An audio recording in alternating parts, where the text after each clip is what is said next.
काशी में सुधीर, उसकी बीवी प्रज्ञा, उसकी माँ शांति तीनों साथ रहते थे। प्रज्ञा और सुधीर शांति के साथ बिल्कुल अच्छा बर्ताव नहीं करते थे। एक दिन सुधीर ऑफिस के लिए निकल जाता है। शांति को बहुत भूख लगती है। वो प्रज्ञा को आवाज लगाकर बोलती है, प्रज्ञा बेटा कुछ खाने को बना दो, बहुत भूख लग रही है, दोपहर भी हो गई, मुझे दवाई लेनी है। खाने को भी मैं ही बना कर दूं? अब आपके हाथ पैर क्या काम नहीं करते? दिन भर परेशान कर देती हो, दिमाग खराब कर दिया है, कुछ तो काम कर लिया करो। बेटा मुझसे काम नहीं होता, वरना मैं तुम्हें परेशान नहीं करती, मैं खुद ही सब कर लेती। हाँ हाँ, खाना खाने को बोल दो, भर भर कर खा लोगी, थोड़े से काम का बोल दो, हाथ पैर नहीं चलते इनके। इतना बोलकर प्रज्ञा खुद के लिए मैगी बनाकर अपने कमरे में ले जाती है और मैगी खाते खाते फोन चलाने लग जाती है। शांति भूखी ही रोते रोते अपने कमरे में जाकर सो जाती है। शाम को सुधीर नौकरी से आकर अपने कमरे में जाकर सो जाता है। शांति भूखी प्यासी सोई रहती है, उससे कोई कुछ पूछने नहीं आता।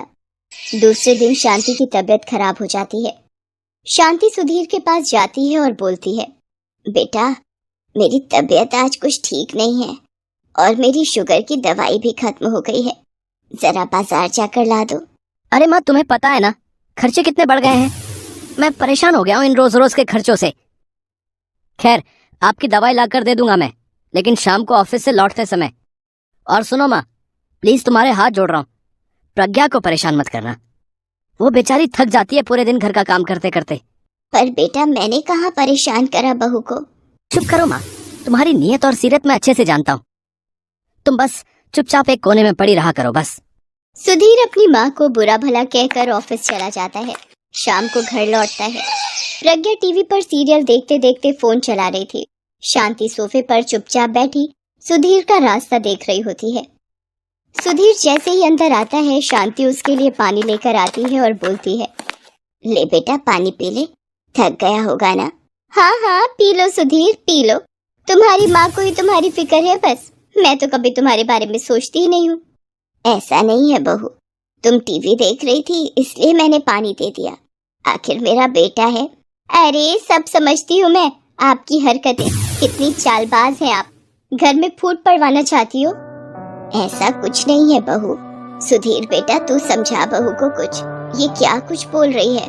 क्या समझाऊं है, क्या समझाऊं, सही तो बोल रही है, कोई काम होता नहीं तुमसे और मुझे देखकर सब काम खुद करने लग जाती हो।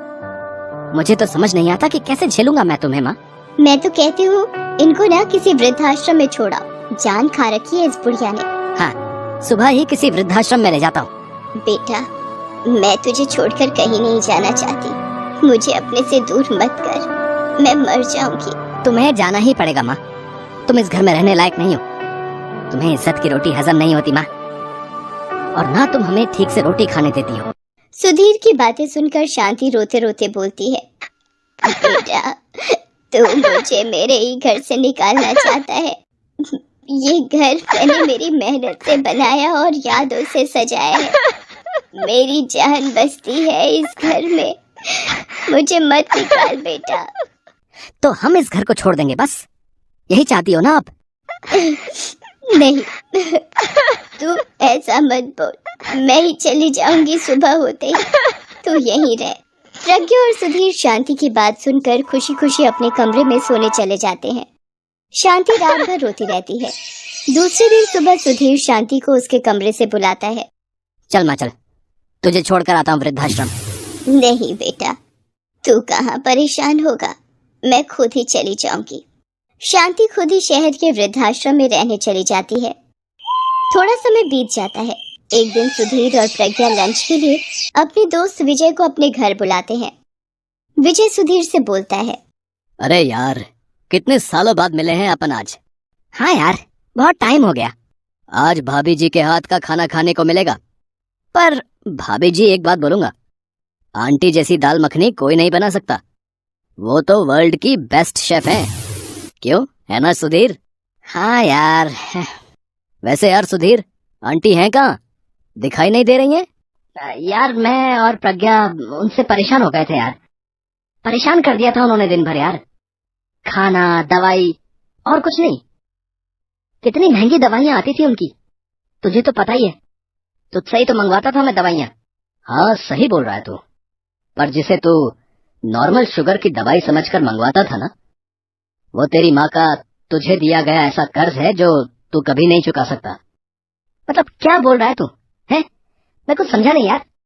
वही तो प्रॉब्लम है सुधीर, तू कभी आंटी के मन को समझ ही नहीं पाया।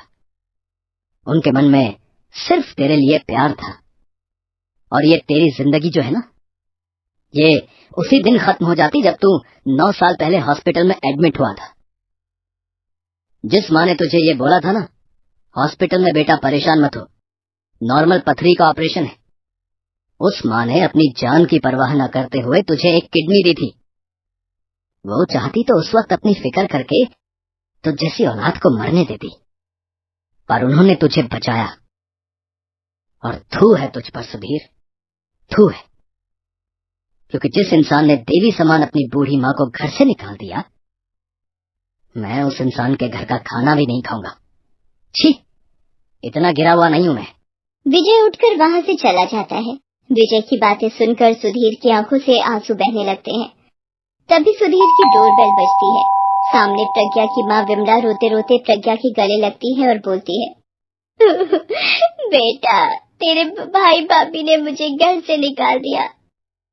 वो ऐसा कैसे कर सकते हैं? उन्हें जैसे ही पता चला कि तूने अपनी सास को घर से निकाल दिया, उन्होंने भी तेरी बूढ़ी माँ को निकाल दिया। तेरे कर्मों की सजा मुझे भुगतनी पड़ी। जा, तू अपनी सास को वापस घर ले आ। हाँ माँ, मैं और सुधीर कल ही माँ को वापस लेकर घर आ जाएंगे। आप अंदर आ जाइए। प्रज्ञा और सुधीर दूसरे दिन ही सुबह सुबह शांति को लेने आश्रम पहुँच जाते हैं। आश्रम में शांति की तबीयत बहुत खराब होती है और वो बस सुधीर को ही याद करती रहती है। डॉक्टर सुधीर को देखते ही बोलते हैं, कैसे बेटे हैं आप, जो अपनी माँ को इतनी तकलीफ में भी यहाँ छोड़ गए? वो आपको इतना याद कर रही है और आप अपने ही जीवन में व्यस्त हैं। आप जैसे लोगों को अपनी माँ का जरा भी ख्याल नहीं होता। डॉक्टर की आवाज से शांति की आंखें खुलती हैं और वो सुधीर और प्रज्ञा को वहाँ खड़ा देखकर बोलती है, आ गया मेरे बेटे।